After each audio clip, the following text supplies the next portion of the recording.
안녕하세요. 뉴스반장입니다.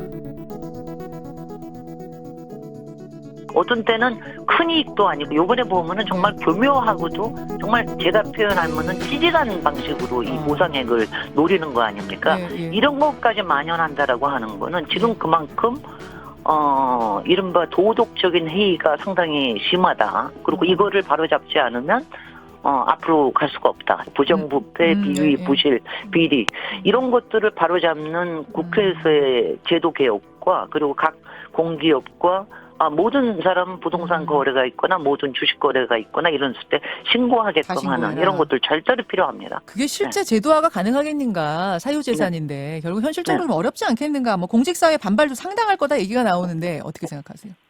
그런 반발 다 생각했다가는 세상이 투명해지지 않습니다. 아하. 세상이 깨끗해지지 않습니다. 세상이 공직자들을 믿지 않습니다. 그러면은 한국 사회는 앞으로 나갈 수가 없습니다. 그러면 지금 양이원영 의원 같은 분 어머님이 전국 9개 지역에 쪼개기 방식으로 땅을 산 게 드러났는데 네. 양이원영 의원은 모르셨다 그러거든요. 이 경우는 어떻게 네. 처리해야 된다고 보세요?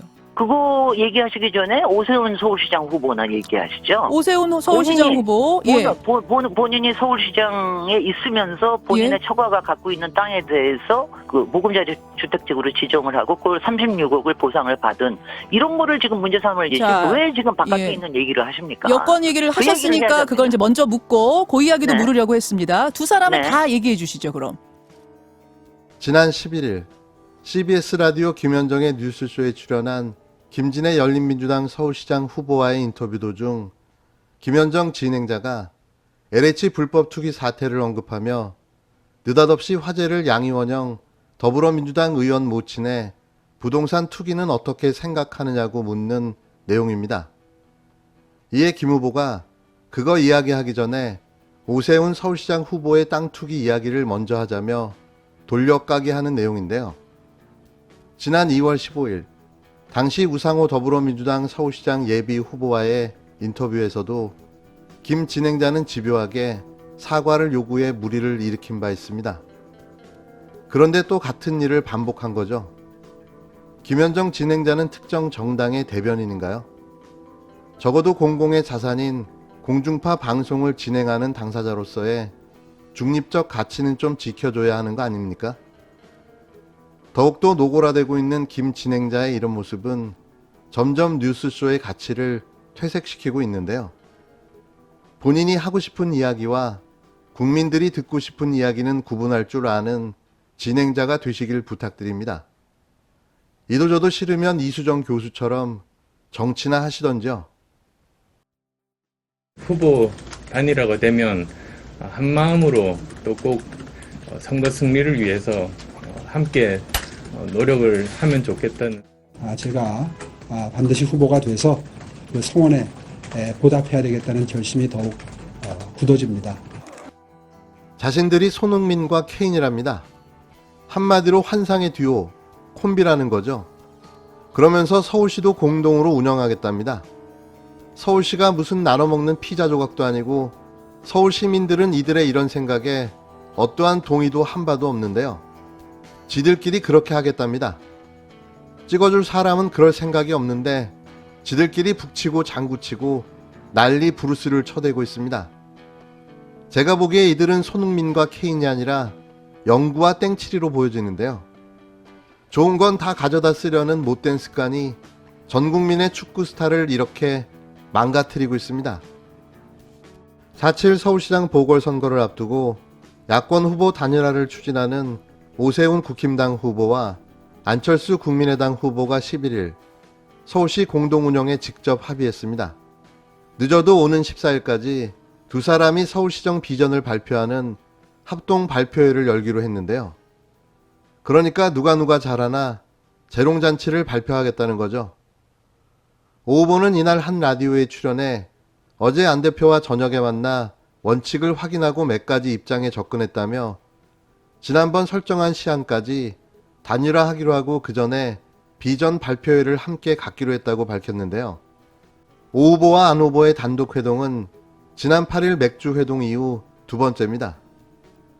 오 후보는 큰 틀에서 서울시 공동 경영을 어떻게 할지 의견 접근을 이뤘다며 토론을 하는 것도 중요하지만 일단 두 후보가 가지고 있는 서울시의 미래 비전에 대해서 각각 발표를 하는 것이라고 설명했는데요. 안 후보는 야권 단일화를 촉구하며 서울시 연립정부를 제안한 바 있습니다.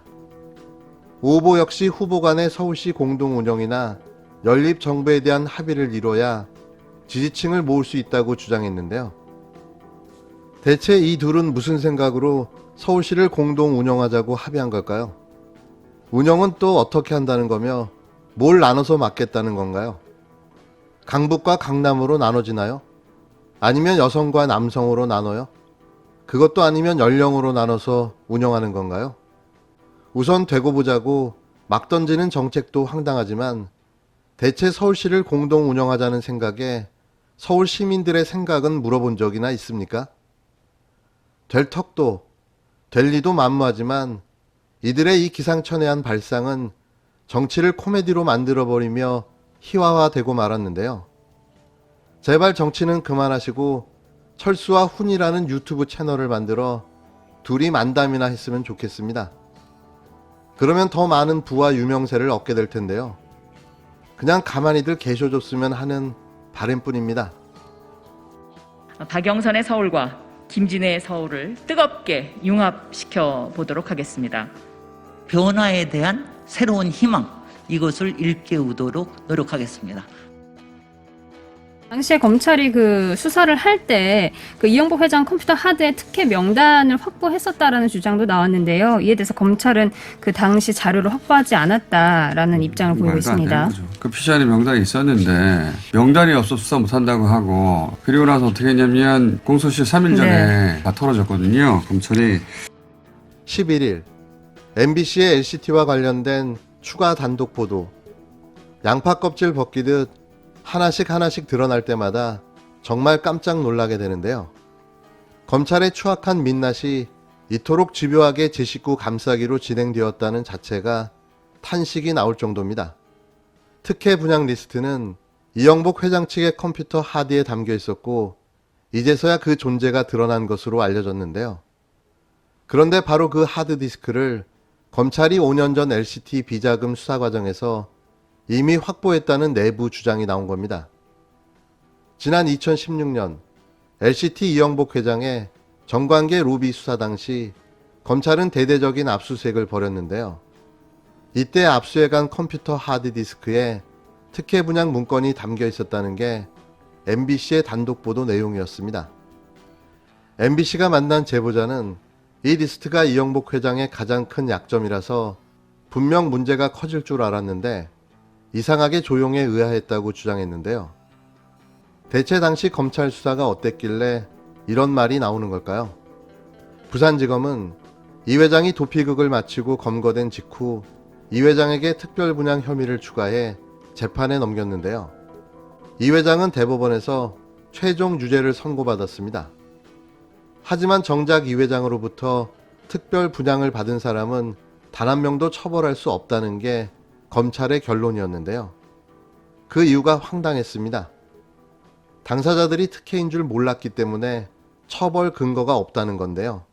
이 기막힌 말을 검찰이 한 거죠. 이듬해 부산참여연대는 특혜 분양 당사자 43명을 다시 검찰에 고발했습니다. 수사는 무려 3년이 걸렸는데요. 검찰은 최근 공소시효 단 3일을 앞둔 지난해 말 이영복 회장과 아들, LCT 분양업체 대표만 특혜 분양 혐의로 추가 기소했습니다. 이번에도 나머지 41명은 특혜를 확인할 수 없다며 무혐의 처리한 거죠. 이런 가운데 100여 명의 정관계, 재계 유력 인사 명단이 또 나온 겁니다. 이에 대해 검찰은 지난 9일 수사 과정에서 확보되지 않은 자료란 입장을 내놓았는데요. 그러나 의구심은 여전히 풀리지 않고 있습니다. 이 회장의 아들은 지인과의 통화에서 자신이 대표로 기소당한 것이라는 말을 남긴 걸로 알려졌는데요. 추가 처벌은 받지 않을 거란 의미로 해석되는 대목인 거죠.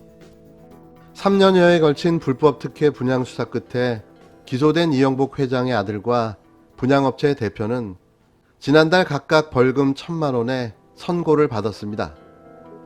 그런데 역설적이게도 LCT 한 채 값은 최근 10억가량 올랐는데요. 그들에게 1,000만 원의 벌금이 과연 무슨 의미가 있겠습니까?